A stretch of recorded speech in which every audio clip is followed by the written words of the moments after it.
Oli ku There Is Still Hope channel y'essuubi. Kale yonna gy'osinza okutulaba tukwagala nnyo. Kitundu kyaffe kya kuna ekyamakya g'olunaku olwaleero Mukama tukwebaza kubanga oli mulungi. Tukuwa ekitiibwa n'amatemba mwoyo mutukuvu jangu otukulembere okuyita mu Kristo Yesu Mwana Katonda Mwana tusabidde. Amina era amina ddala. Nange nyongera okulamusaako gwe wena eyeekumira ku There Is Still Hope okola ky'amaanyi nnyo nnyini ddala kubanga ate otugoberera mu linnya lya Mukama waffe Yesu Kristo Mwana Katonda omulala. Amina. Kakati njagala tutunuulire ku bayimbi. Waliwo omuyimbi yeeyita President w'abayimbi w'aba gospel Laneka. Simanyi babalonda batya. Nange manya kubuuza. Simanyi engeri gye balonda. Ate abadde yemulugunya ku awaadi ezigabibwa. Oba n'engeri gye balondamu abantu engeri gye kusengeka abantu abagenda okuba nga bafuna ki awaadi ezo. Njagala osooka omuwulirize owulire okwemulugunya kwe otegeera oba kulimu amakulu oba tekulimu makulu. Yabadde mukambwe mukko Laneka yabadde mukambwe mukko. Kale mu dakika zijja kuba nga 7 ate tweyongereyo. Awadi za gospel teziri free and fair. Awadi za gospel sindokole mbabuulira mazima. Tosobola kera kumakya nongambo tegese awadi za gospel nga tonominating ze President Lanek awantu wonna. Kale fine yadde kumukiinako nti okay upcoming oba uprising artist oba kitegeera. Let me tell you something. Omwaka guno nfulumiza ennyimba.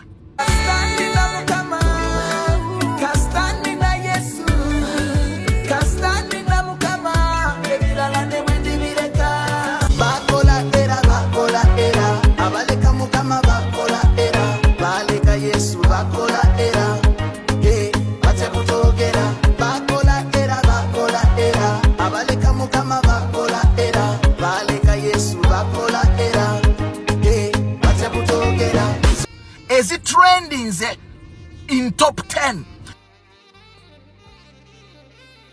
Fulubize nyimba is it hitting number 1?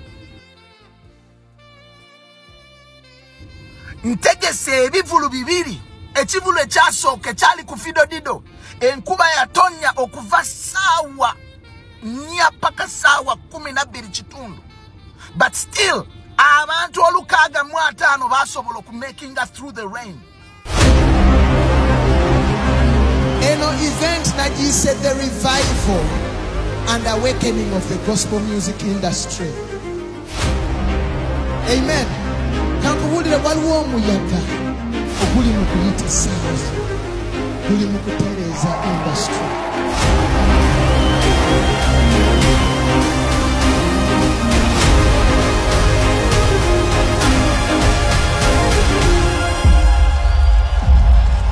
Waliwo ekivule ekirala ekya gospel kyali eri ku the plaza nekifuna abantu 8 oba okitegeera kati ondaga nti abayimbi bali abafuna abantu 8 bo mu banominatinze President Lanek temumunominatinze. Nentegeka ekivule ekyokubiri ku National Theatre nekifuna abantu 2,207. Laneke huyo banange I'm sending live. Laneke huyo abamupanga abakogane mukama. This time is now. Njabude wa mukama katatuse. Mama nyawa twawanisana n'emitima sebo kwe. Ala la la la. What this? Oh my God. This is unbelievable. Spectrum events marching on say yo. Oh my God. Oh my God. This is a revival. Ay. Oh Jesus. Gospel music to the world. Gospel music to the world.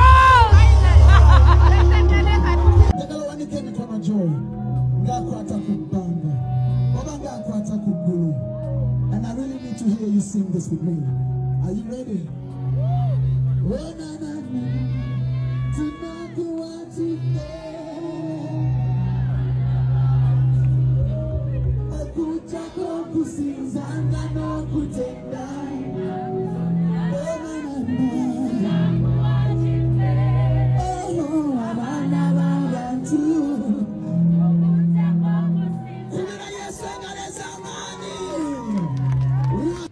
Nokera kumacha nondaga nti onominating abayimbi abatalina bivulu bye bategese abatalina nyimba zitrendinze ostegeera no bateeka mu award. How is that free and fair?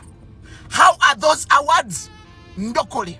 Ostegeera concerts zange zonna ebbiri zitrendinze ku social media, zitrendinze ku frontline news, ku media houses ezaba Misiri, zitrendinze ku frontline media ezaba lokole.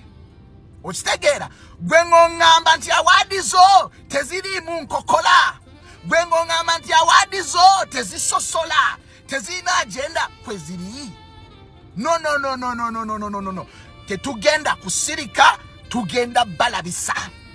Kankubulire, with an award or without an award, nsigala nkyali President Lanek, President w'abayimbi ba gospel mu ggwanga lya Uganda. Ekyo kyo tosobola kijjawo. Awadi zammwe zigasiza ki abayimbi? Emyaka gyonna gye musosodde abayimbi abakoze obulungi mu mwaka ogwo, abafulumiza ennyimba ezikomye ku mitima gy'abantu, abafulumiza ennyimba eziwadde abantu omukisa, ne mutaba nominatinga, ne munominatinga bali bafunamu ki? Kambuuze ng'omusiru, omanyi sinze yasoma ennyo, sinze ategeera ennyo. Ekibuuzo kyange kiri nti awadi yammwe bwe njifuna engattako ki? Bwe njikwata ne njitwala ku embassy enfunira visa? Kale nina ebizibu byange, njikutte nyenze mu banka nsaba looni bagimpa? Kale nina omulwadde mulwazizza nyenze mu ddwaliro mbalaza award eyina kyengattako? Let me tell you, erinnya President Lanek liri way bigger than your gospel music awards. Okitegera? So, with or without it, nchaliwo. With or without it, wendi. Okitegera? Naye katubalabise emitima gyamwe gy'emibi, emitima gyamwe gijjudde sitaani. Okitegera? Mugamba mulwanirira industry eya gospel music, mwagala kulaba ng'eyimuka, mwagala kulaba ng'esituka, nga mukyakola ebyo. Mulokoke. Mumazemu abayimbi bangi amaanyi. Let me tell you, nze ndi lwazi, nze tusobola kumalamu maanyi. Bayimbi bangi ababivuddemu, okitegera, olw'okusosola, olw'enkokola zammwe ezo, ku bivulu, ku media houses na buli wamu. Okitegera? Nze sigenda kusirika, nja balabisa.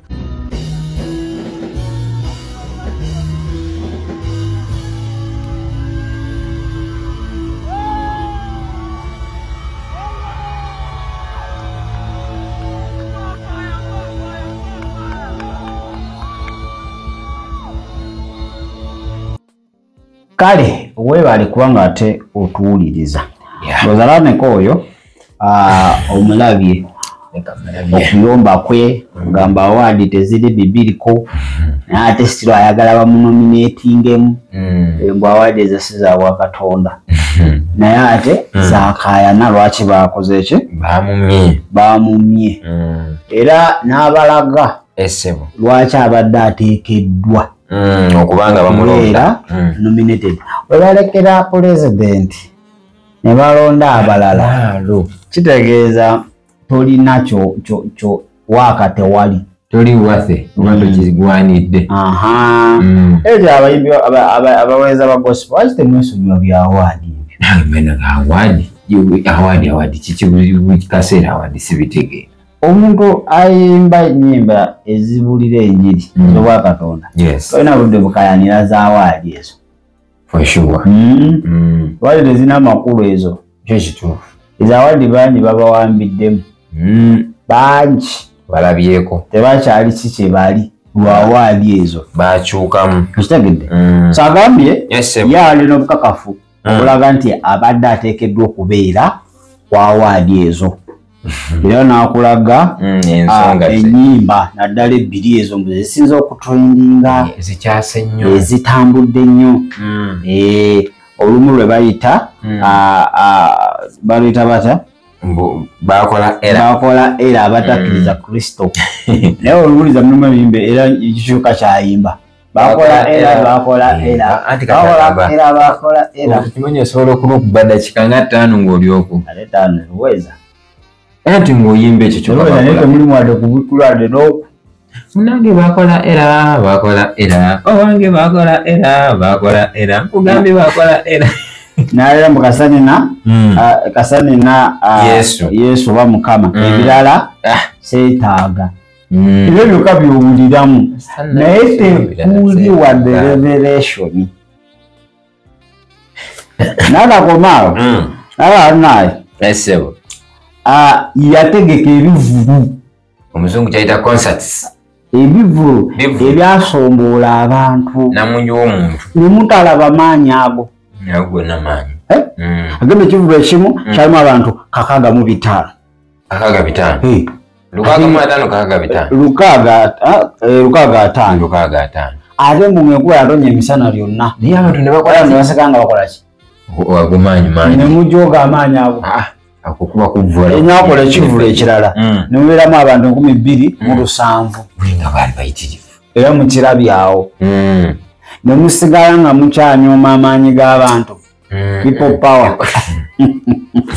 gospel power esebo naye nze kasita gomenyi wayogeredde nti byali bivulu ebyo bivulu naye kaakati kyenjagala ontangaazeemuko kati awadi zino basinga kubeesingira ku gundi ezo qualifications zaatuwadde ziri awadi tezina namakulu nga wakyogedde infact point yadde entuufu teziri bibiriko naye ate abyonoonye kasaakayanye nti lwaki tebamunomire agambye mbu teziri bibiriko owatali mukulembe singa pulezidenti wa gospel tebakoze eki tebamulonze teziba bibiriko ate kati ye yabibirikinza biri kintu ate kati kitegeeza omukulembeze wabanga mumulonze ayinza okubawa authority etya obuyinza obubagamba nti kati mugende mu maaso ekintu ekitali bibiriko teri muntu asobola kifuula bibiriko kisigala nga bwe kiri okitegedde nkitegeera kakati enkaayana nze ndaba byakaayanamu temuli wakati bintu pointi ye simutegedde teri bibiriko naye akakola ki ajaagala tebamutaddemu naye ekirala okubeera pulezidenti w'abayimbi bannaye si kintu kyamaanyi nnyo kimubiri nze pulezidenti Kekansoka nkuzeeko emabega si omuntu omu era yavaayo ku oluganda gwe bawa ssente mama fine omwoyo era mekoyo yoyo era yali alimuyita agamba nze nga pulezidenti wo nkuyise ssente ezo zizeeyo pozi pulezidenti wakyo nga simutegeera alina baafuga naye sinze eyo sirimu abo balujuju bafuga ekikulaga nti oli pulezidenti wa gospel kiki kwogeza maanyi ekikukwalifying okuba nti oli pulezidenti naye akati okuyimba gospel kwetaaga obeere ne pulezidenti ayo ebintu bintu sibitegera n'ebyo okuyimbira Yesu okubulira enjiri kwetaaga mubeere ne pulezidenti w'eggwanga lyonna anti ajja kugamba muno mu Uganda temuli balokole temuli akulira balokole saabalokole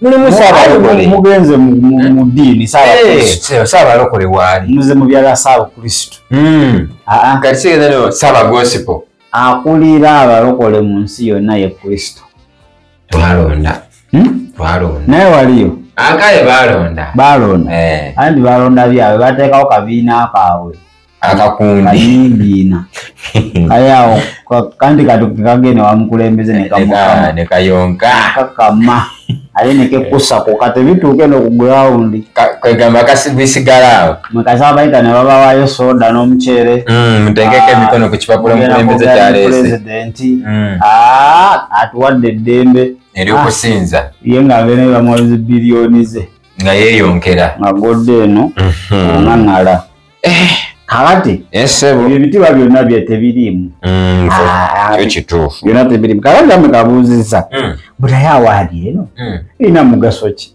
ndabika yalingaliko ekitya ngaali kujagala naye naffe atubuuza awaadi eno wegifuna nsobola ogerayo kwembasa ne bampa visa nti nedda nsobola ogenda mu ddwaliro newonya omuntu nti nedda bunaye erinnya pulezidenti lyamaanyi aiba wala atamanyi nti Laneka pulezidenti nyoboza zembadde mumanyi nomumanya nomujjukidde Joseph Ngoma akajja omujjukira era kale okubeera pulezidenti wa gospel tiyamba ki bwatasaanagaana muyimba gospel butofulumya luyimbi batokolaki bamuwa buuyi byanswa tewali kyalina n'abalona ze sibategeera kakati awaadi ogimanyi terina kya makulu gaali terina kintu ate siro kyakaayana bakuteekemu ojagazaki mbusimanyi bo tebalwanirira gospel industry balya ero kitegedde eyo gospel industry si gospel ministry kati yanjawulo industry is all about money. Yes, making money. Money eyo industry kakati ekintu kyabwe bakifuula industry tekikyali ministry waliwo akiyita gospel talent yali ekitone mu gospel si byangu eno industry is all about kusanyusa bakasitoma ekituufu kakati ennaku zino byebiriwo nti abayimbi baffe bagenda mu industry bayingira kati kolero kyova nti competition omwaka ofulumizayo meka omwaka olina albamu meka omwaka okoze bivulu bimeka kyebudde twesanze abantu nga batandisa okufulumya ebiyimbi bitategerekeka competition mu wiiki bafulumyamu 4 ewiiki emu yasobola ofulumyamu ennyimba 4 yaguyo aba alina omwoyo kubanga ate mwoyo ki waveeri nagwa ku buliri nga wavaawo na luyimba akwatirawo boda mu studio alikodinga kumakya nga lufulu naye abayimbi abedda aba balina ennyimba paka nakati nga zikya wakubuulira yagenda yalungamizibwa mukama neyeyawula nakola ki oluyimba paka nakati owizoloza lwakafuluma lukyaliko ekisa kyalwo naye biriga dongo olamu ekigambo kimu yesu ebidakiika 2 oweddeyo waliwo omuntu yanyimbira oluyimba juzi naseka nengwa neeri yagamba mbu simanyi ndi mu paalamenti zekizekitiivu simanyi yesu yebiki awowa kukyaki nanubulira kwediemu wano ogimanyi ali mu paalamenti yes executive nagamba leka taba tuli kuki tulina abagospel musician kituufu bamusician era bali mu gospel industry naye tetulina abagospel ministers nga bali mu gospel ministry Sam kyamubuuza aga ne musajja ungamba ate paalamenti ate executive nga sikutegeera ate tuli mu paalamenti yakulya buli kale namugamba naye kimanyidde bayimbanga ennyimba ezali full packed nga nnungi agamba ina olulalwo namugamba ate abayimbi tebatalina budde tebayawula tebasoma bayibuli tebabeera mu saavisi nga kasitama oyimba kiba kiwedde tebalina balina babireyo ne bewa amagezi n'alaba namwegomba naye nayagala olaba eno tebiri nga byansi eno oyimba mukama kyakuwadde ate katonda wako oluyimba sinti lwa bonna lubako specific people lulina lugenda okukolera sinti bonna lugenda bakolera kyo kituufu okitegedde kati ate toli kuyimbira nsi oli kuweereza katonda n'abatukuvu era ndife tuyimba enyimba nga twagala ab'ensi zibanyumire n'ekkanisa zibanyumire andi katolawe tuyimba oluyimba luneeno nga lukwata ku b'ensi tulina engeri gye tubasika ne bajja eri yesu tolaba nga tubaloba ne bajja sibe babaloba nno batutwala ate komegereza nga muli balobe ni byennyanja fuuse byennyanja so yoyo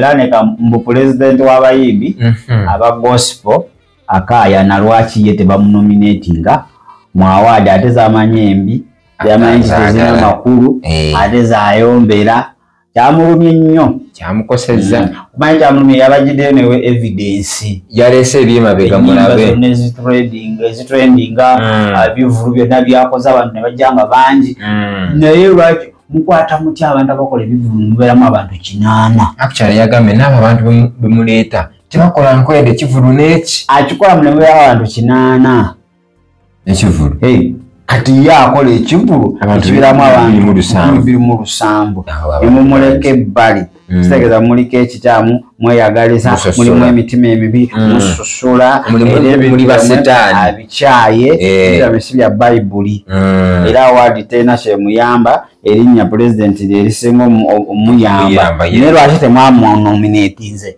muli babinyo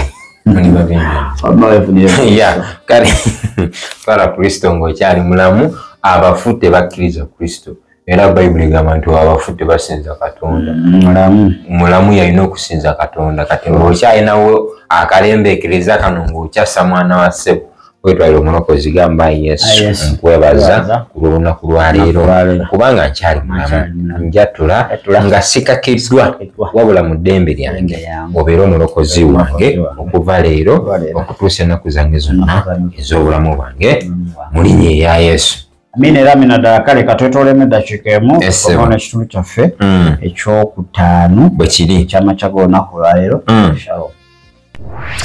Webale kulaba There is Still Hope. Okumanya ebisingawo tukubire ku 0752 34 14 47 oba ku 0761 08 83 15. osobola n'otufuna ku email eya tshitv74@gmail.com. eno ye There is Still Hope channel y'essuubi.